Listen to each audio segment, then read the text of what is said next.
So now that you know how to write genotypes for X-linked traits, our job is to label a family tree with their genotypes. So this family of 10 people has color blindness running through it, and just like most X-linked traits, this trait is more common in men than women.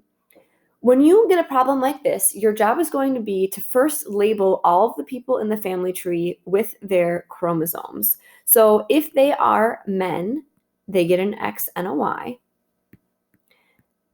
And if they are women, then they get XX. When you write genotypes for sex-linked traits, you always need to include the sex chromosomes, the X and the Y. Now, our job is to figure out what alleles come with those genotypes. So the men are pretty easy, so I always start with them. Because if they're colorblind, then we know that their X chromosome carries that mutated little b allele. So every man who is colorblind gets a little b. Every man who's not colorblind gets a big B. And just like that, all of the men on our family tree have their genotype. Women are a little bit trickier because they have two X chromosomes, which means they have a couple of different combinations of alleles to think about. Number 7's not so bad because she is colorblind, which means both of her X chromosomes carried the mutated little b allele. So she is homozygous recessive little b, little b.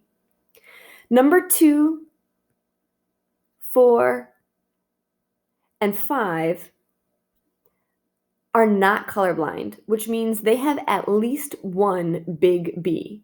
But now we need to go through and figure out what their other allele is. We'll start with number 4. Number 4, there's a couple of ways we could figure out what her other allele is. We could first start by looking at her daughter. Her daughter is little b, which means that number 7 got one little b from mom and from dad, which means number 4 has to have a little b. We could have also looked at number 4's dad. In order for number 4 to be a girl, her dad had to give an X chromosome. If he gave his Y, she would have been a boy. Well, number 1's X chromosome comes with a little b allele. It's the only thing he can give his daughter is an X little b. That makes number 4's other allele a little b. Number 5, same thing. Her dad is number 1 as well, and so the only X he could give his daughters is an X little b. We could have also looked at number 5's son, number 9. We know for sure that number 9 got his Y chromosome from his dad, who's number 6, which means that he had to get his X chromosome from his mom.